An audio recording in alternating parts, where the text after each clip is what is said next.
A New Hope, Nier Chapter 131 Fan Fiction by Azazyel. Please subscribe to this YouTube channel for listening and patreon.com/Azazyel to read all of Azazyel's stories. Ridley's form was made into molten slag as large pillars of pure plasma shot down from orbit and collided with its remains with 4 more orbital plasma casters, creating a square pillar of plasma with the 5th plasma caster acting as the core of the barrage for the beam of annihilation to destroy any remains of Meta Ridley. Then, just to be sure, a bright red telephone pole-sized rod of tungsten shot through the atmosphere via a railgun, and the resulting explosion from the Rod of God destroyed any possible remains by sending the molten debris miles in every direction and even making the Chozo seal flicker at the force of the explosion. Ridley should be dealt with now, I said to both Samus and into the mic to White, and now I looked over at Samus in particular with a smile as I continued.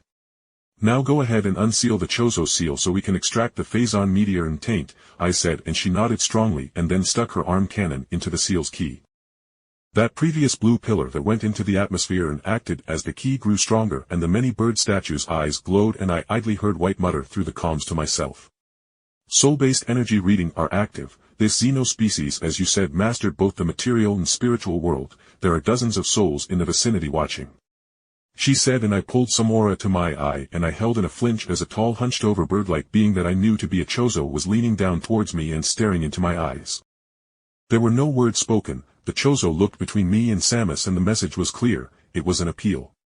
A request for me to watch out for a member of their people, and I silently nodded to the ghost of the past. I don't know how, but I could tell the Chozo was smiling at my quick reaction, and then I heard it speak to my very soul. Its voice wasn't something as banal as sound waves hitting my ear. It was concepts made manifest within my mind, like hieroglyphics of pictures that could be translated into a sentence.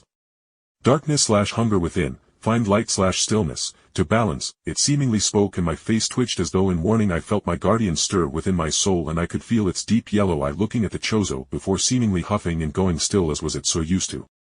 Beyond that, I also realized the Phazon within myself also seemed restless at the sight of the pure soul in the Chozo, which, maybe the Chozo was right. The Guardian was a being of pure conceptual darkness that had feasted on the god of darkness's leftover power that cursed a planet for literal millennia. To say nothing of Phazon being a personification of hunger is not unlike something like the Flood or Tyranids. So it was probably right in that I needed to pull in some yang forces to balance out the yin forces within myself. Though where I could so easily get such things I was at a bit of a loss. My thoughts were cut short as I saw all the pillars glow powerfully with light, and my face twitched heavily as I felt a buildup of energy for a split second before a flash of light blinded us. When the flash of light and the spots in my eyes disappeared, I realized that we had been teleported as White's voice came through the comms clear as day. Jake, we have captured your location as being more than 1,200 meters underground. Do not cause a cave-in with your earth magic while we move laser drills into the area, she advised me, and I nodded with a grimace at the extreme heat down here. Unfortunately, I hadn't played Metroid Prime in more than a literal decade, so I kinda forgot about the teleporting part, but either way, I was down here with Samus, 2B, and A2, and I was more than confident in our chances against Metroid Prime, which was enhanced by Phazon. Alright ladies, be ready for the source monster of the Phazon that's eating at the planet Lifeforce, I said with warning as I pulled out Virtuous Contract to ready myself as we went deeper into the cave, and I was honestly suffering a bit as it was more than 45 degrees Celsius due to the exploded lava and Phazon being burnt away by lava. I need an actual power armor suit like Samus's or something, as my elemental magic wasn't good for environmental protection, I thought with some annoyance, as even aura didn't do much with literal pools of lava around you.